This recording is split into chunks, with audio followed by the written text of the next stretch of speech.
Good morning. আজকে সোজা রাত। দেখো বাইরে একটু ঝিরঝির করে বৃষ্টি পড়ছে, আকাশটা ঘন কালো হয়ে এসেছে, হয়তো বৃষ্টি নামবে। আমি বাইরে এলাম একটু গাছগুলোকে দেখার জন্য যে কোনো ফুল ফুটেছে কিনা। দেখো গাছগুলো পুরো সবুজে ভরপুর, পুরো সবুজ হয়ে গেছে। এই ফুলগুলোকে কি ফুল বলে কে জানে, আমি তো নাম জানি না, কিন্তু খুব সুন্দর হয় এই ফুলগুলো। ফুলগুলোতে না গাছ পুরো ভরে যায়, বেশ ভালো লাগে। এরপরে তো যথারীতি কাজে ফিরে এলাম। আমার বিছনাটা গোছানো থাকে। বিছনাটা তো রোজই একটু ঝাড়ু মারতে হয়। তারপরে ড্রেসিং টেবিলটা একটু ডাস্টিং করি। রাস্তার ধারে থাকি তো প্রচুর ধুলো জমে, এত ধুলো না নেওয়া যায় না। রোজ ডাস্টিং করার পরেও এত ধুলো থাকে যেন মনে হয় কিছুই করি না। কিন্তু আমি প্রত্যেক দিন সকালবেলাতেই না এইগুলো আমি একটু ডাস্টিং করি।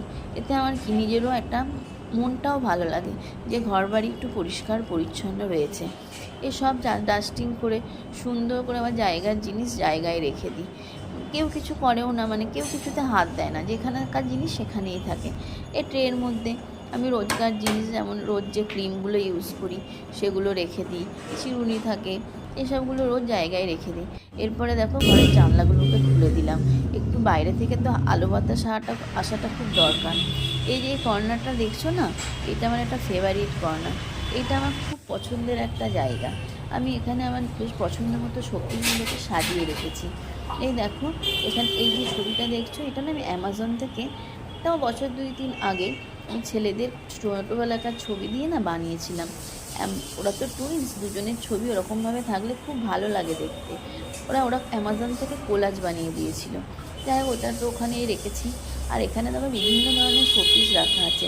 এই শোপিসগুলো না আমি ম্যাক্সিমামই কৃষ্ণনগরের ঘূর্ণি থেকে এনেছি। ঘূর্ণি গেছিলাম অনেক বছর আগে একবার, ওখানে অনেক কিছু পছন্দ। সব তো কেনা সম্ভব নয়, যা 2-1টা নেওয়ার মতো ছিল নিয়েছি।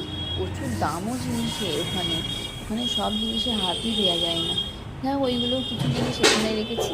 আর আমার আর একটা শোকেস আছে, ওখানেও কিছু শোপিস রাখা আছে। এই হাতিগুলো দেখো কি সুন্দর, এক ছোটোজন বড়জনকে অনুসরণ করে চলেছে। হাতির দলেরা নাকি এরমভাবেই চলে। এই যে এই পুতুলগুলো দেখছো, এগুলোও ঘূর্ণি থেকে আনা। এখানে দেখো একবার সিঙ্গাপুর গেছিলো, এই সিঙ্গাপুরে না একটা ওখানকার সিঙ্গাপুরের একটা শোপিস, মানে ওখানকার অথেন্টিক একটা শোপিস, ওটাও আনা আছে, ওখানেই রেখে দিয়েছি ওই শোপিসটাও। এরকমভাবেই সব সাজিয়ে গুছিয়ে রাখি। এইসব জিনিসগুলো কি রোজ তো পরিষ্কার করা সম্ভব হয় না, মাঝে মাঝে করি, যেদিনকে হাতে একটু সময় থাকে, কারণ এগুলো একটু সময় না হলে হয়ে ওঠে না। এই দেখো কাজের দিদি চলে আসবে, এক্ষুনি কাজের দিদি আসার আগেই সমস্তটা কমপ্লিট করে ফেলতে হবে, কারণ কাজের